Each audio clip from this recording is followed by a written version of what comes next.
নমস্কার। প্রথমে আপনাদের অনুরোধ করব আপনারা আমার চ্যানেলটি সাবস্ক্রাইব করবেন, ভিডিও লাইক শেয়ার করবেন এবং কমেন্ট করে আপনাদের মতামত জানাবেন। ভারতীয়দের পক্ষে এখন বাইরে পড়াশোনা করতে যাওয়া বা কাজ করতে যাওয়া দুটোই দেখা যাচ্ছে একটা সমস্যা হয়ে গেছে। যেমন দেশের অভ্যন্তরেও এক প্রদেশ থেকে যখন আরেক প্রদেশে কাজ করতে যাচ্ছে সেখানেও একটা সমস্যা হচ্ছে। আবার যখন দেখা যাচ্ছে দেশ থেকে অন্য দেশে কাজ করতে যাচ্ছে, পড়াশোনা করতে যাচ্ছে, সেখানেও একটা সমস্যা হচ্ছে। আমরা প্রায়শই দেখছি আমেরিকাতে ছাত্রদের উপর হামলা, ইসরায়েলে ছাত্রদের উপর কী বলে কানাডাতে ছাত্রদের উপর হামলা, ইংল্যান্ডে ছাত্রদের উপর হামলা, এরকম ঘটনা বিভিন্ন দেশে ঘটছে। এখন লেটেস্ট যে ঘটছে গত 3 দিন আগে, সেটা হচ্ছে ইসরায়েলের অ্যাস্কলন শহরে দুজন ভারতীয় শ্রমিক তার উপরে অপরাধীরা হামলা করেছে এবং হোয়াটসঅ্যাপে তারা নিজেদের মধ্যে যোগাযোগ করে প্রি প্ল্যানভাবে দুজন শ্রমিকের উপর হামলা করা হয়েছে।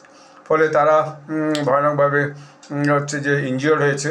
যদিও এইটাকে নিয়ে ভারতে একটু চেঁচামেচি হয়েছে। হওয়ার পরে ভারতে অবস্থিত ইসরায়েলের যে দূতাবাস তারা জানিয়েছে যে আমরা এই অপরাধী তাদেরকে গ্রেপ্তার করেছে এবং তাদের বিরুদ্ধে শীঘ্রই আইনি ব্যবস্থা নেওয়া হবে। এবং এটা ইসরায়েলি সংবাদ মাধ্যম এটা বলেছে এবং একটা যে তার্কিক সংবাদ মাধ্যম তারাও এটা বলেছে যে এটা একটা বর্ণবাদী আক্রমণ, অর্থাৎ ইন্ডিয়ানস লেট বিট হিম, এরকম বিট দেম, এরকম টাইম, মানে একটা যাকে বলে জাতিবাদী আক্রমণ, বর্ণবাদী আক্রমণ। তো এটা যে অ্যাস্কেলন শহরটা, এটা হচ্ছে তেল আবিব, যেটা হচ্ছে যে ইসরায়েলের রাজধানী, তার থেকে 50 কিলোমিটার দূরে এবং গাজার কাছে অবস্থিত। এই ঘটনাকে ইসরায়েলেরই একটা ক্যান বলে একটা সম্প্রচারক, সেও এটাকে একটা ভিডিও প্রকাশ করে বলেছে একটি ঘৃণ্য বর্ণবাদী আক্রমণ। এখন একটা ভিডিও দেখা যাচ্ছে যে দুজন ব্যক্তিকে একদল লোক আক্রমণ করছে এবং একটা পাবলিক পার্কে ঘটনা ঘটেছে।